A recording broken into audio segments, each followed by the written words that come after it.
From the Foundation Studio right here on Biloxi's Back Bay. Welcome to SuperTalk Outdoors, where, as you know, we celebrate every single Monday at lunchtime the world-class outdoors of the state of Mississippi.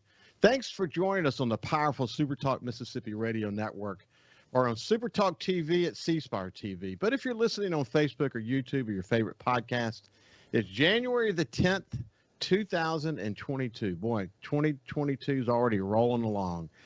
Deer and duck hunting in this state are in full swing. It's really a great time of the year. And wow, the crazy weather, man, it's been really incredible. Looks like some cold weather, though, is going to be hanging around for the next week or so. It's going to actually feel a little bit like winter, or like I like to say, like hunting season, at least somewhat. But finally, this past Friday, got to do some good hunting.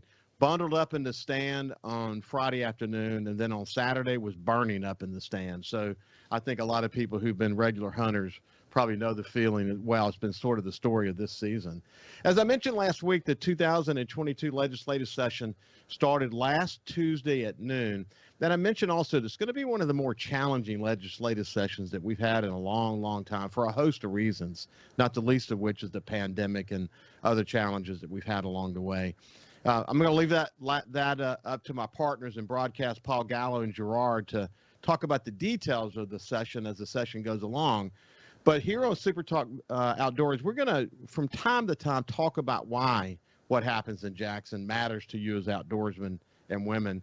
One issue, as I mentioned last week, that we're going to be watching really closely is the Mississippi Outdoors Stewardship Trust Fund. This is actually a once-in-a-generation opportunity for Mississippi to invest in the outdoors. We're actually currently, Mississippi is falling significantly behind other states now because they are making big time investments in the outdoors. And since we're the capital of the outdoors in the United States, we should be leading, not falling behind. That bill actually passed the House last year, 117-2, but it stalled in the Senate. So we're going to be watching that bill get reintroduced, and we'll be watching it pretty closely. We've got a great show today. We're going to be visiting in the first segment with Outdoorsman Trent Mulloy, and in the second half, we're going to be visiting with Col Jerry Carter, who's Chief of Law Enforcement for the Mississippi Department of Wildlife, Fisheries, and Parks. So now let's move over to my friend Trent Mulloy and say good afternoon, Trent. How are you doing, buddy? How are we doing today? We're good for a Monday. Yeah, we're doing great. We're doing great. Listen, people are going to understand this a little bit better here in just a second, but I mentioned to you when we were off the air that if you want someone to do something, find a busy person to do it. That kind of defines you. And here's what I would describe. I say, first of all, you're a native of Laurel, and you're the president of a fourth-generation family-owned business, Laurel Machine and Foundry Company. When I look at your bio, you've been involved in your community in so many different levels. You're involved in multiple industry trade groups simultaneously. And you're a member of the board of the Foundation for Wildlife, Fisheries, and Parks. You're a busy person, aren't you, buddy? Just a little bit, but it keeps us young. So where did your love of the outdoors come from? As always, I mean, for a lot of us, it comes from our parents. I mean, definitely my father. That was one of the things is that he grew up on the Pascagoula River. They had a fish camp. I grew up down in Mary Walker Marina when I was a very, very small child, fishing out of there, dove hunts, all over Friends Fields in South Mississippi. So, at a young age, we really got to enjoy the outdoors, and I am very lucky to have had that planted at an early age because I have a 16-year-old who is absolutely eat up with it. He'd rather be outside and either fishing or hunting than inside on an Xbox or a PlayStation right now. So and he wants to hang out with me, which is always a plus right now. I am not that uncool yet. I'm sure it's coming. Well, first of all, as it related to my outdoor enjoyment, I always said about my love of the outdoors, it kept me out of trouble. It probably saved me, as I was growing up. And then I think about it with my sons and my daughter, the time we spend in the boat together, or the time that we spend outdoors together. It's just incredible. One of my sons has gone off to New York. He lives in New York City now, but it's still his love of his mother, of course, and his love of the outdoors that brings him home. And it's kind of the glue that keeps us together, and it's the magnet that draws us back to the coast and up to the Delta where we have a place. You see that, don't you? Definitely. I'm kind of laughing because I've got a daughter that's in school at Fordham in Manhattan, and literally she's flying back out tomorrow after being home for Christmas. But yesterday, we're on the Polaris Ranger in the rain, riding around, and she was with me, putting out, reloading the feeders and everything for one last run for January. And I was laughing at her. I was like, baby girl, I said, you got some good stories to tell, that you're going to go from being in the mud in Pachuta, Mississippi, to being in the concrete in Manhattan in a in less than 36 hours. And she says, I don't think a lot of my other friends back home are doing this right now. So it's great to be able to go to both worlds.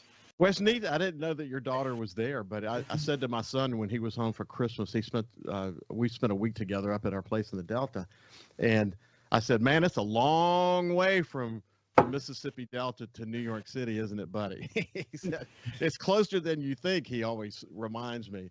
But, I had the opportunity to work for the Newhouse family for Advanced Condé Nast. That's where I spent the majority of my, the last part of my career. So at least once a month, I was up in New York meeting with them for board meetings or different meetings. It's a good place to visit, but it's not a place I'd want to live. But my son loves it there. I'm assuming your daughter does as well. My daughter does, and then when I take my son off, I said, if we're out walking at Not in Central Park, he's like, there's not a lot of trees, don't see any squirrels, it's about time to go home. And so he's kind of like me. He likes to visit, but he's ready to be back out, and but there seems to be a lot more oxygen.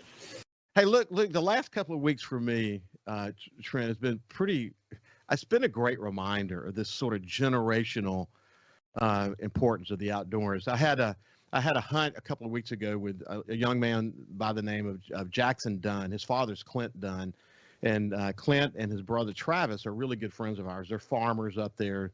We lease some farms from them, and they're just really, really good friends. And Jackson's such a bright young man. Love being with him, but when I'm sitting with him and hunting with him, just to see him talk about what the outdoors means to him, and pulling out his phone and showing different pictures and trail cam pictures and all that.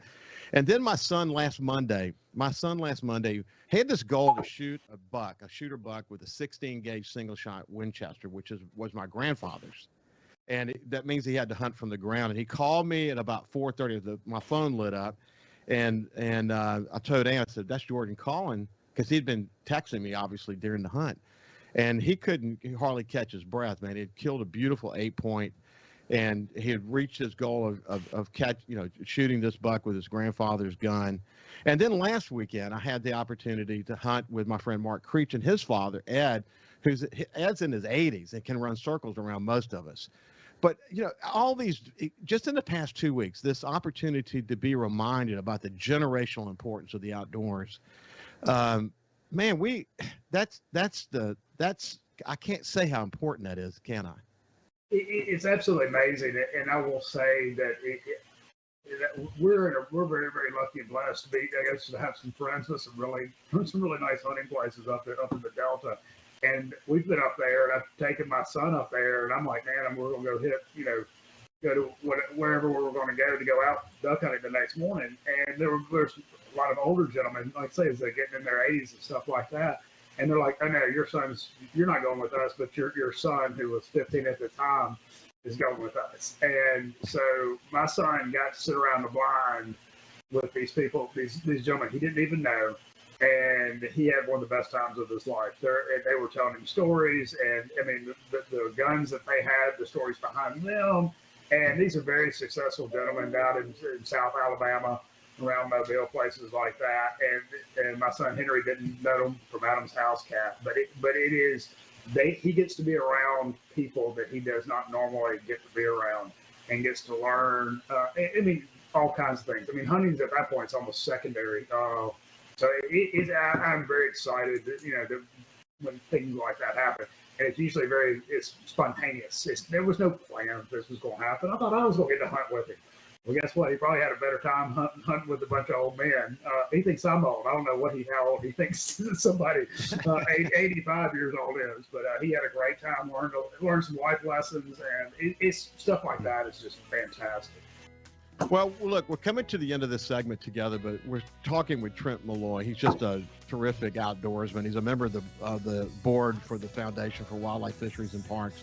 When we come back, we'll talk about, I sense, too, that he's got a little bit of salt water in his blood. And now that I've heard about Mary Walker Marina, I see where that probably came from. But we'll continue the conversation with Trent, talk about our love of the outdoors, talk a little bit more about the foundation and why he's involved in the foundation. But we'll see you after this break. Conversation on Mississippi's outdoors. It's Super Talk Outdoors with Ricky Matthews on Super Talk Mississippi. Welcome back to Super Talk Outdoors. I have my friend Trent Mulloy, who is an outdoorsman in Mississippi. He's from Laurel. Got a lot of things going on in his life, but like a lot of busy people, man, not only do you find time to enjoy the outdoors, but you also find the time to give back. We'll talk a little bit more about the foundation in a second. But Trent, picking up from that theme just a second ago, you were talking about sort of the serendipity of the moment when your son was asked to go duck hunting with those older men and the opportunity for them to share with him and him to learn from them.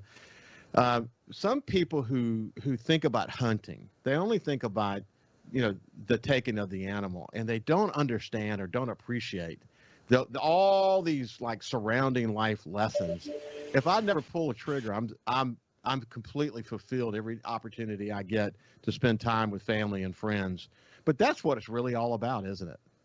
By far, and like I said, I was saying earlier, I was laughing at a friend. I was talking about we'd gone deer hunting with some at a buddy's place over near Port Gibson, and after about the third day, I had to leave, and he's like, "Well, at least you didn't screw up a good deer hunt by killing the deer." And I laughed. I'm like, that kind of puzzled me for a second, and then after dwelling on it about 30 seconds, I said, it's kind of absolutely right. I said that's a lot of work when you actually kill the deer, but all the camaraderie and everything else you do up to that point is really what it's about.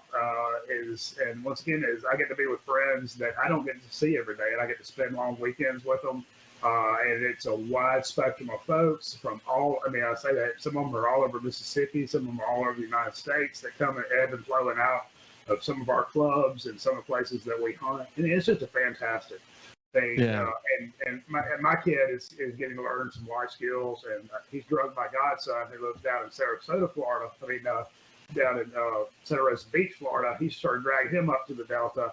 And they're teaching these Florida boys exactly what the Delta is about, and they've had their eyes open. They've learned what duck hunting really is, as opposed to shooting a few woodies down in the marsh outside of Denver. Well, that is for sure. And as I mentioned, you do have salt water in your blood, but when you take the total Mississippi experience, whether it's the saltwater fishing off the coast, which we have some of the best in the world because of what we have access to, and then the Delta and Northeast Mississippi and the turkey hunting, all in between. You understand why I say Mississippi is the capital of the outdoors in the United States. That's a fair statement to make, isn't it? Very much so. And sometimes I roll my eyes, sport, and I'm not picking on my Louisiana friends, but sometimes I feel like we're the redheaded stepchild because they're like, oh, sportsman's paradise and all that, but I feel like the duck hunting and the fishing and the deer hunting. I don't know if I'm just paying attention more, but the deer I have seen on social media killed in Mississippi this year, and even down in Jones County, I am like, holy smokes. I said, I don't know if everybody has just kicked up their conservation game or what, but I am utterly convinced we're in a great spot for it doesn't matter if it's saltwater fishing or freshwater duck hunting, deer hunting, what have you. We're just in a great spot, and we're very lucky to have what all we've got. I think we coming back to your point about the pictures that have been posted, one is I think we're in an amazing spot. The genetics are incredible. But on top of that, I think that the Mississippi Department of Wildlife, Fisheries, and Parks over the last few years have done a great job of helping people understand if you pass on deer, for a long time ago, you were lucky to see an antler deer, much less shoot one. But you look, fast forward through today, the amount of education, the amount of awareness around what really constitutes a deer in its prime, a deer when it's reaching its potential. The department's done a great job of helping educate people, and we're all benefiting now from that education, aren't we? I think so. I mean, is that, I say this, but my son used to, is that, if he saw an 8-point, it was going to get smoked. And now it's like, once again, we've been doing, we've gone to the department and asked them for some ideas on what we should plant and when we should plant. Because once again, I don't have an agricultural background. I'm in the metal world. And so they've helped us. And I think they've helped us at our property definitely get our antlers going in the right direction. And for the folks that unless us do this part-time, I mean, we do it ourselves. We don't have anybody that does it for us. So there's some great folks. I will say this, they've got some great programs. Is that I dropped my son Henry off when he was 13 at a waterfowl weekend that the department was putting on up in the Delta, and there were 12 or 13 kids that didn't know each other's from Adam's house cat. Some of these kids, some of these had never even picked up a gun before, and they got to spend 2 nights, and the officers trained them. It didn't matter from how to shoot a gun, how to identify ducks. They took them out, and did the biology side of it. And I mean, I'm gonna say that's probably one of the things that fired my child up so much.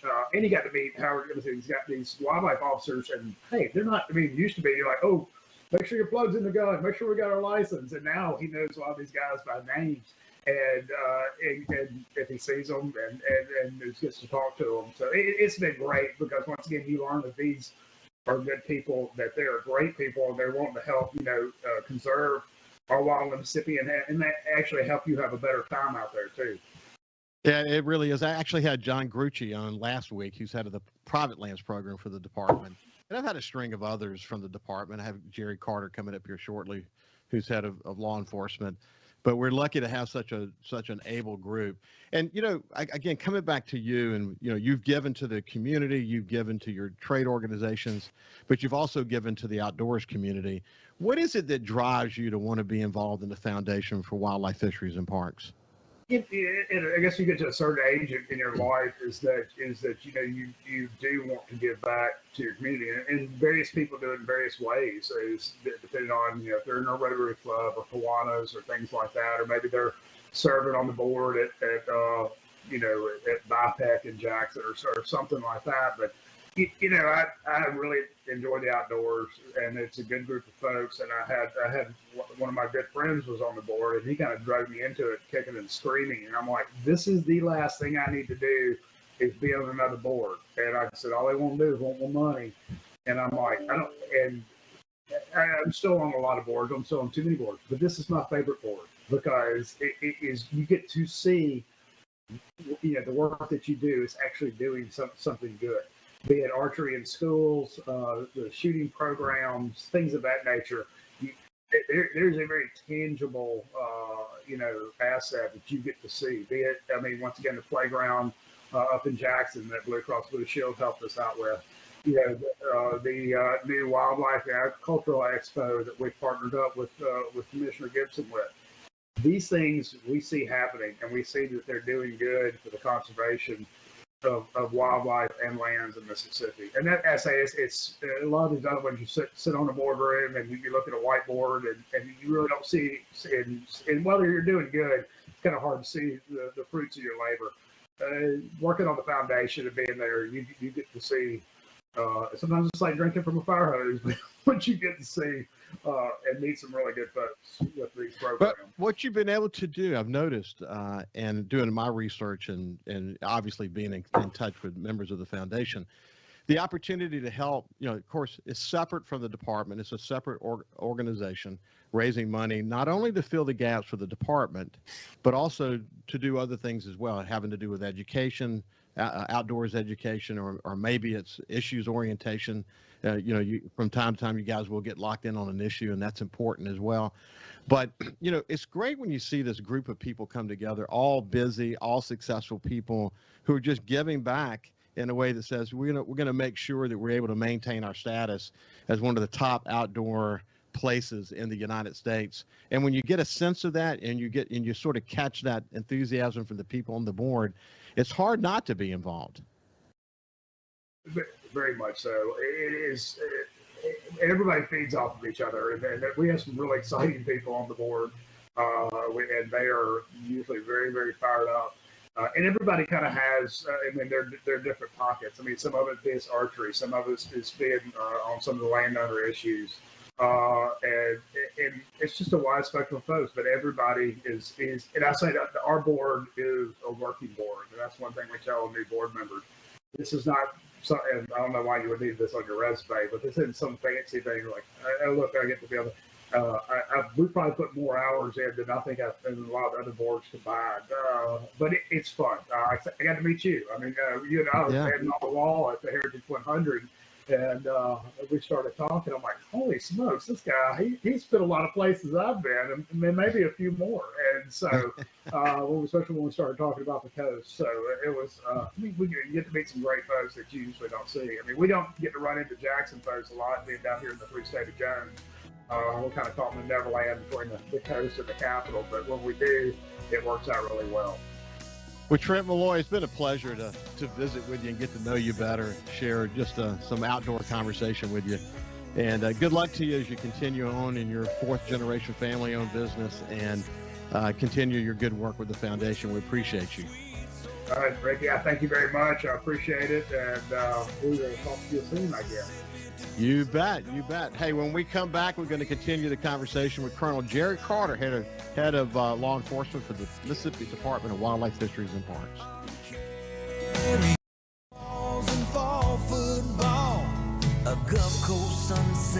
Welcome back to Super Talk Outdoors. I really enjoyed that conversation with Trent Mulloy.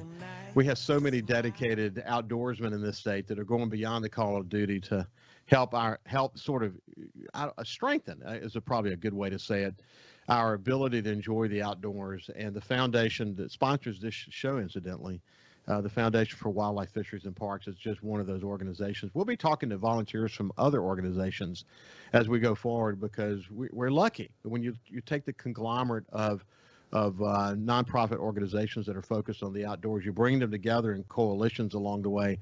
Man, you touch a lot of people and you get a lot of good stuff done. That's really, really important. So now let's move on to my new friend, Col Jerry Carter, who's Chief of Law Enforcement for the Mississippi Department of Wildlife, Fisheries, and Parks. How you doing, Jerry? Doing good, Ricky. How about yourself? Good morning. It's good to see you. Man, I was so interested in reading about you. You know the Morgan City area of LaFleur County really well. You had there were 5 boys in your family. That's correct. Yeah, so you had 4 brothers. That had to have been wild. It was an experience. So you went to LaFleur County High in Itta Bena. You went to Mississippi Valley State University. But you grew up loving the outdoors, didn't you? That is correct. Born and raised in the Mississippi Delta. Of course, all your life you're exposed to the outdoors, where I grew up at in the rural part of the county. We did a lot of hunting and fishing and rabbit hunting, all the above. So I had a love for the outdoors and fascinated with nature, and just grew up around it. So it's been with me for all my life.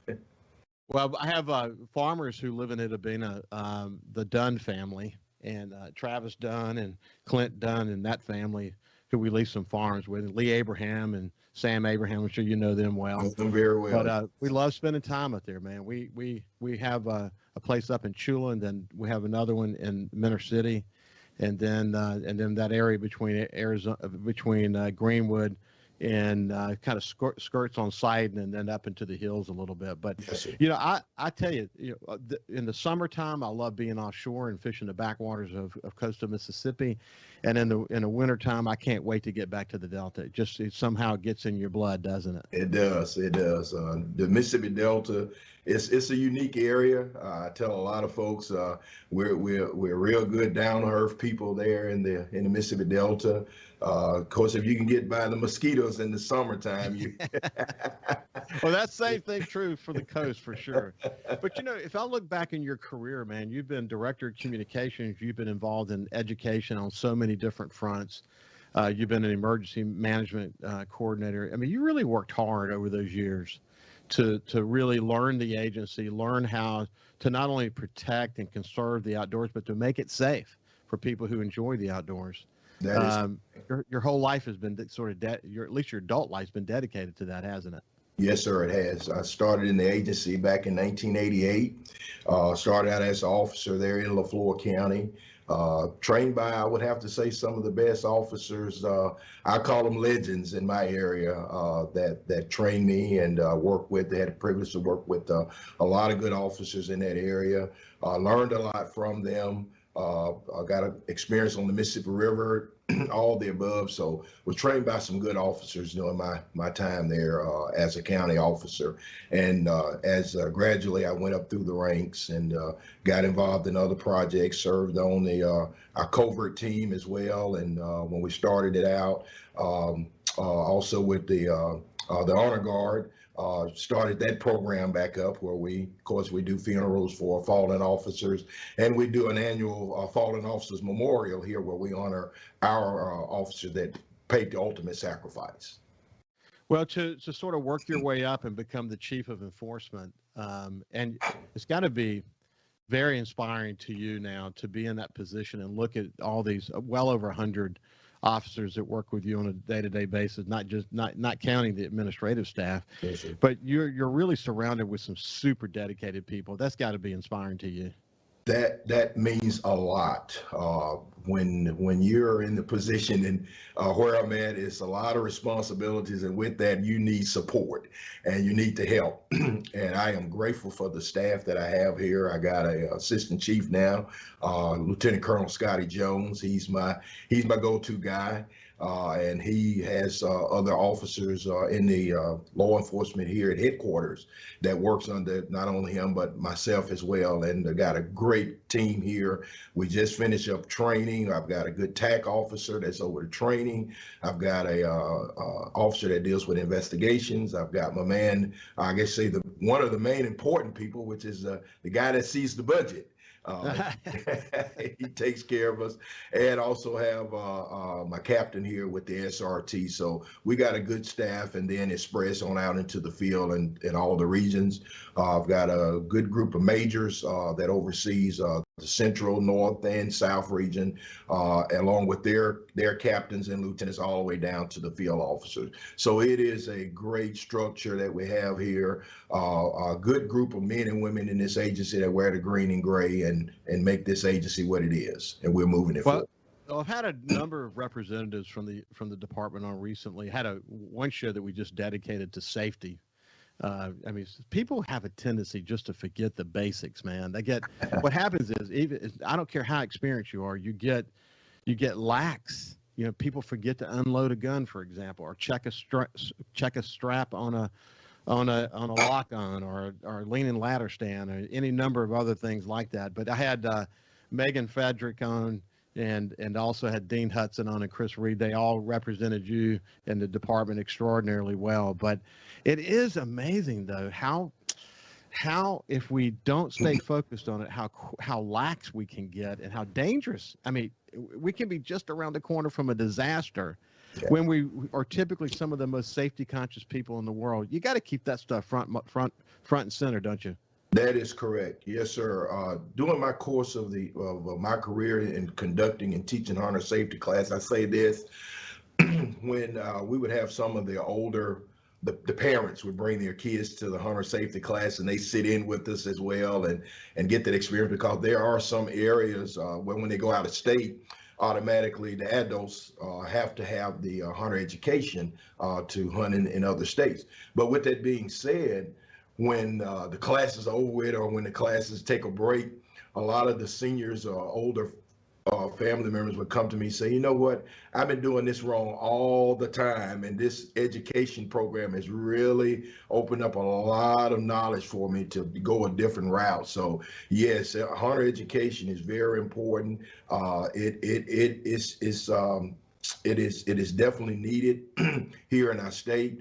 It helps us to try to get our sportsmen to be responsible, to be sure of their safety of it, from equipment all the way down to the weapon itself, to get them to get knowledgeable about that. It is very important. Right now, we just recently recorded now a hunting accident this past weekend, which gives us 8 hunting accidents, and sad to say, one of them resulted in a fatality. And there were some hunter errors and break of harnesses and all that. So we tell our students in the classes, get to know your weapon, get to know your equipment, treat every gun, every weapon as if it was loaded, separate your ammunition from your weapon, be sure your target, and beyond. We teach that a lot in our hunter safety classes, and we know I call it. I know some of the sportsmen, they get what we call buck fever, and they just have tunnel vision, and all safety and all what you've been taught kind of goes out of the door. But we stress it a lot to our sportsmen. That's the thing about being safety when you're out there in the field. There are 2 cases, Jerry, that I'm aware of. One last year and one this year, where in one case, a gun was loaded and shifted in the back of a truck and it went off, and no one was shot, thank God. Yes. And the second incident, someone was unloading a gun and it went off, and it went through several walls and ricocheted, and a fragment hit someone in the thigh. Mm-hmm. But and in both cases, the people involved were some of the most safety conscious people I know. That's the point I want to make. And mine is kind of a family and friends kind of group that I put together to be able to lease this land and enjoy hunting with them. But I have a rule, guns got to be unloaded. As soon as you get done hunting, unload your gun. That doesn't mean one out of the chamber and keep them in the clip. That means completely unloaded. And when you come into the camp, that breech has to be opened. Mm-hmm. And if you see a gun without the breech open, you got to check it. We kind of running around checking each other. People say, well, I'll just go keep my gun in the truck. No, actually, I want you to go through the paces of making sure that gun's loaded. Bring it into the camp, mm-hmm. so we can make sure you're not making a mistake. It could shift in your truck if it's loaded and come through the wall of the camp, and then we can have these are all incredibly viable things that have happened before, as we all know. So you can't be too safety conscious. Hey, when we come back, we're going to talk about some of the things that are going on this season. We talked about some of the injuries that have resulted, but we're going to get just kind of an overall assessment of how this hunting season is going so far from Col Jerry Carter, who's head of chief of law enforcement.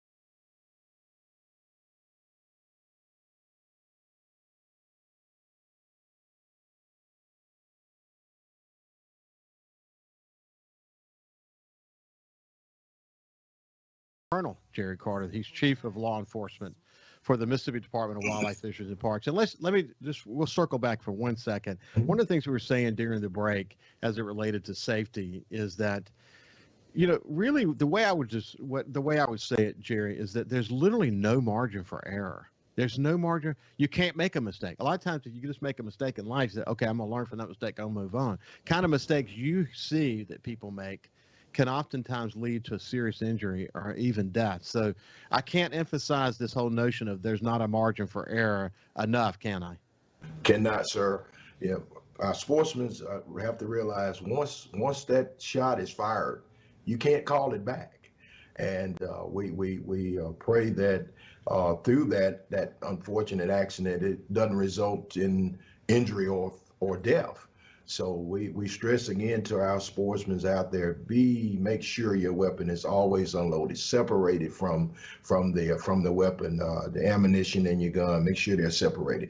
And what you stated earlier, what you all are doing in your deer camp, I think that is a great idea what you're doing, and I wish other deer camps hopefully will follow lead on that as well, and follow suit. So important. So you're over field operations for the entire state of Mississippi. You've got conservation officers literally in every nook and cranny around this state. When you guys talk to them, how do you assess the way the season's going so far? Well, we talk with we get a weekly report from the field, from our majors on to here in the headquarters, and we assess it from there. What's actually going on? I myself, along with the lieutenant colonel, we take the opportunity. We go out in the field and we see hands on up front. I want to get out and still see if I still got it in my blood. The enforcement side of it. But just to get a feel from them, what's going on out there, what's the need, what our officers need to make sure that they're doing their jobs effectively and professionally, how we're serving the general public, how we're answering calls and complaints. We assess all of those things because we want to make sure that not only the safety side of it, we want to make sure that our sportsmen are abiding by the laws of the state to help us in preserving the resources. Hey, one of the things I learned in my conversations with your team is that one of the biggest violations is that people don't have a hunting license. I mean, kind of sort of the basic requirement. It helps support efforts in the state to conserve the outdoors, but it's important to own a hunting license, isn't it? That is correct. Of course, our license is a year after during the date of purchase. Sometimes they just forget. I've came across that situation. I thought I bought my license, and no, sir, you didn't buy them. And so we have that biggest problem, and we always encourage them. During the season. Before and during the season is call that 1-800-5GO-HUNT. Purchase a license online over the phone, and you can go that route. So definitely that is one of the biggest problems we run into on the enforcement side. They don't buy the license. The other thing I learned is that people still this whole notion of hunting over a pile of corn. People still wanting to do that. It's in some cases a hard habit to break, but it's against the law, isn't it?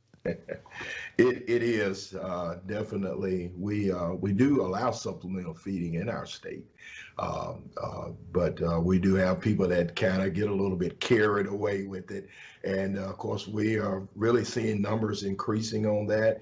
And thanks to our guys on the enforcement efforts that they're doing, and I'll say this also: the information we get from the general public, they have been fantastic in reporting those violations to us, where we can't be everywhere. So we are grateful for our sportsmen that call us and tell us where there may be some illegal activity as it relates to supplemental feeding by them not abiding by the guidelines that's set forward. Are you guys able to do aerial surveys on that? It depends. We do have a GIS team here with our agency, or officers may go other means to try to locate any type of baited area through aerial search. But mainly we do a lot of it just by on the ground level and by the reports we get in the field. It's amazing what you mentioned drone at some point, but it's amazing technology has really changed your ability to do your work, hasn't it? It has. Over the years, my 30-some years with this agency, I have seen a tremendous the technology has been one of our main good tools that we have used and has been very successful in us in prosecution and getting convictions on some of our violations that occur in our state. Well, look, we're running out of time. We've talked about a lot of the important stuff, but we got more to talk about. So I'm gonna have you back in a few weeks.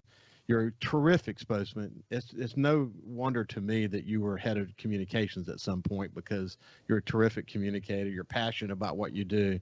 But it's been a pleasure to get to know you better, and I look forward to you being a regular on SuperTalk Outdoors. Thank you all for having me. I appreciate it. That's And great.